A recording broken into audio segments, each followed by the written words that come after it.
These gigantic structures are the cooling towers for reactors.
Train cars like this one were used to transport irradiated meat after the disaster.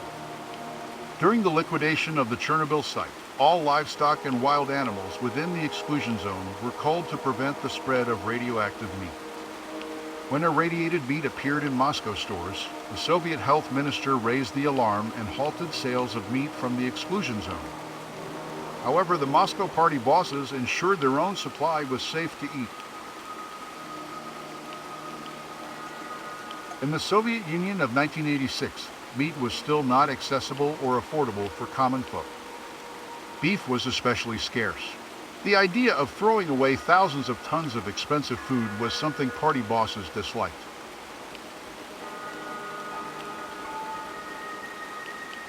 A protocol was developed to cleanse the meat of radioactivity to make it edible.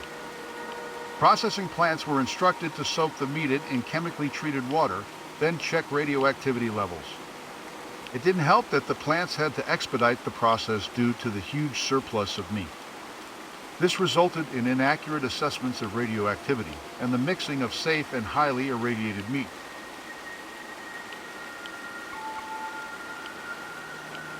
In 1987, over 300 tons of frozen meat was shipped to the Georgian Socialist Republic, but was rejected after being tested by a dosimetrist.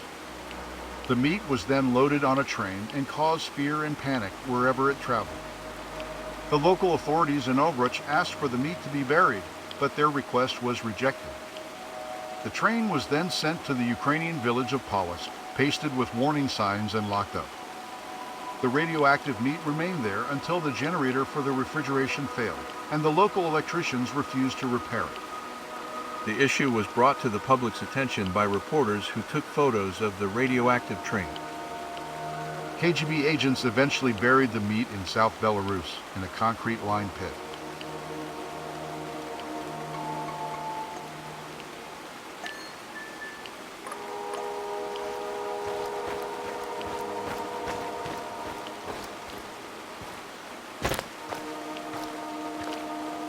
The Chernobyl NPP shelter structure, also known as the sarcophagus, is a large concrete and steel dome that covers the damaged Reactor 4 building. The sarcophagus was built to contain radioactive materials following the 1986 disaster and to protect the environment from further contamination. However, due to deterioration, a new structure called the New Safe Confinement was built and completed in 2016.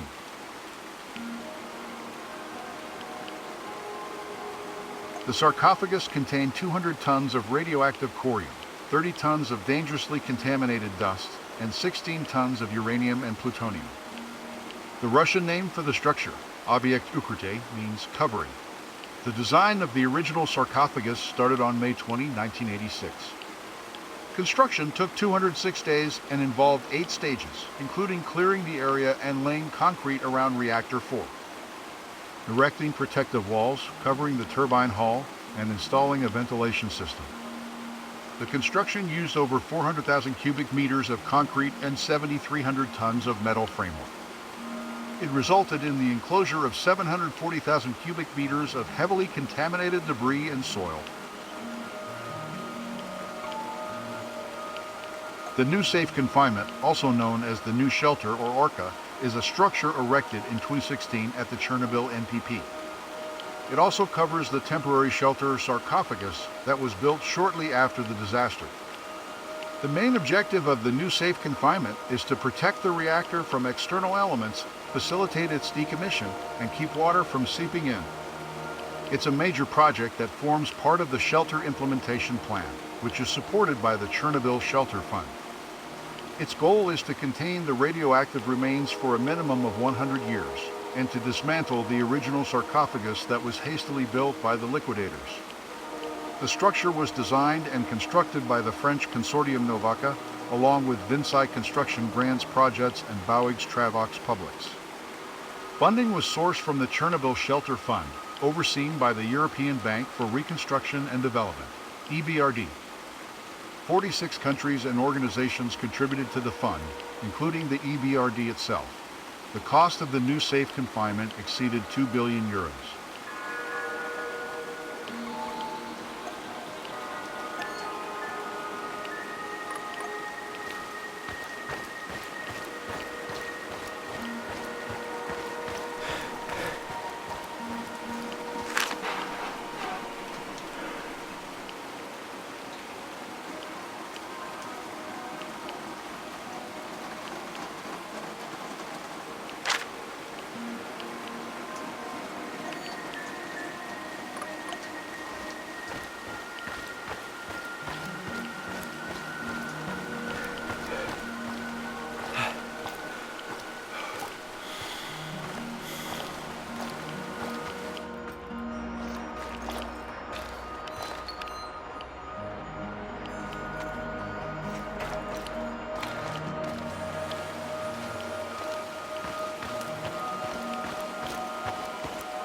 The reactor meltdown at the Chernobyl nuclear power plant was a catastrophic event that occurred on April 26, 1986. It resulted in the release of significant amounts of radioactive materials into the environment. The meltdown occurred during a safety test when one of the reactors at the plant overheated and the fuel rods in the reactor core ruptured. This ignited a fire that released large amounts of radioactive materials into the atmosphere. The explosion and subsequent fire destroyed the reactor and the roof of the building. It sent a plume of radioactive smoke and dust into the air that spread over large parts of Europe. Later on, a special containment structure called a sarcophagus was created to stop the spread of radionuclides. All in all, the disaster caused widespread environmental contamination and led to the evacuation of over 100,000 people from the surrounding area. The explosion and subsequent fire destroyed much of the reactor and the roof of the building. However, remnants of the reactor were eventually encased in a massive concrete structure known as the sarcophagus. It was built to contain the remaining radioactive materials and prevent further spread of contamination. The sarcophagus was built over the course of several months.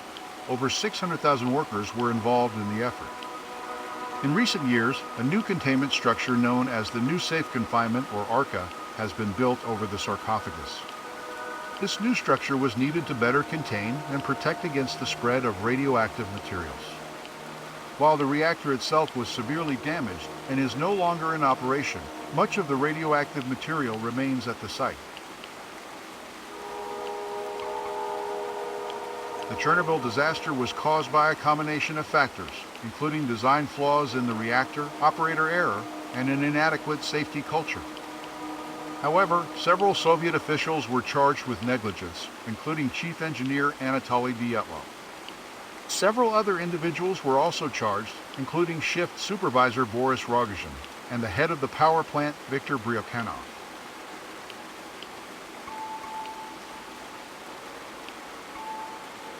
On the night of April 25-26, 1986, prior to a scheduled maintenance shutdown, Soviet technicians conducted a turbine test on Unit 4 of the Chernobyl NPP.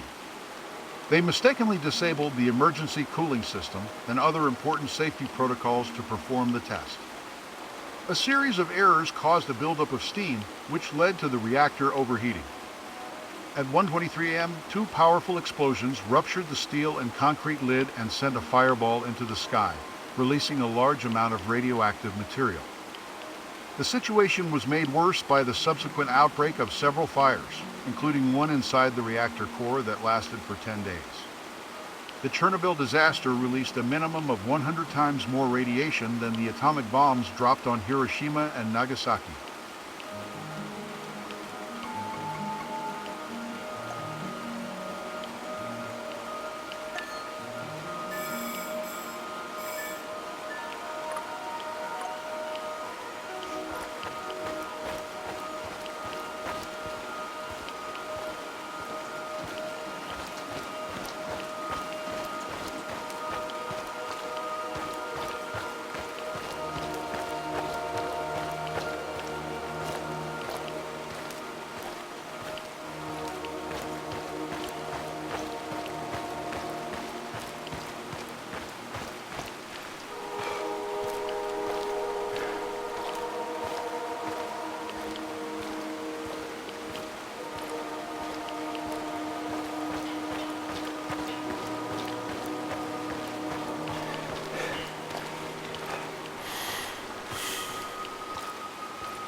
These gigantic structures are the cooling towers for reactors 5 and 6 at the Chernobyl NPP.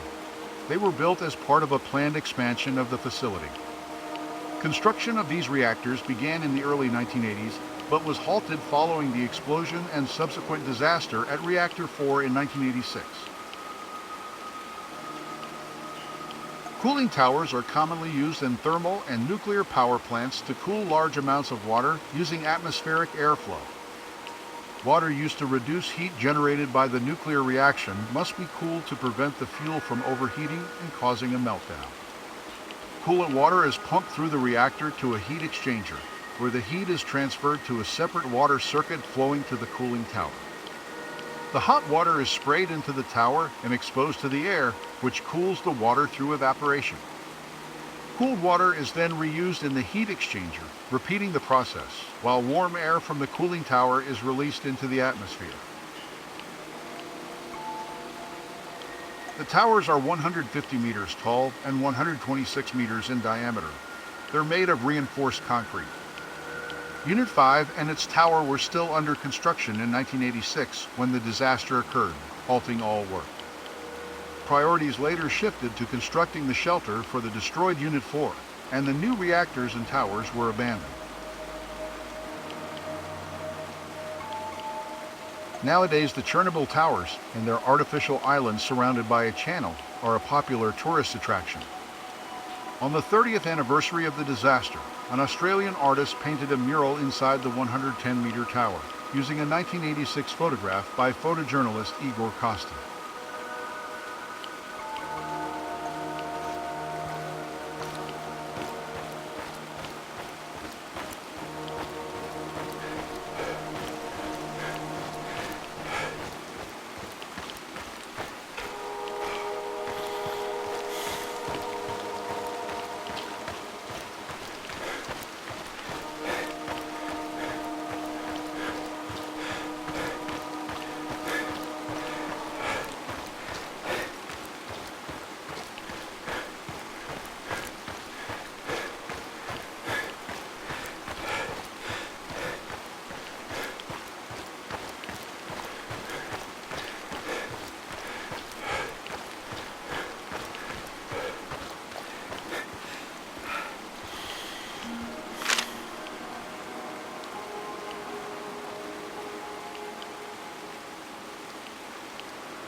Soviet authorities attempted to cover up the extent of the Chernobyl disaster.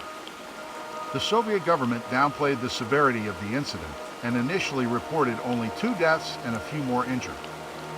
They also tried to keep the details of the incident secret, with only limited information released to the public. No, the international community soon realized the gravity of the situation as radioactive particles were detected in other countries. This led to increased international pressure to release information. Further information was only made public after increased radiation levels were detected in Sweden, which prompted the Swedish government to alert other European countries. Thus, the Soviet government was forced to acknowledge the incident and its disastrous consequences.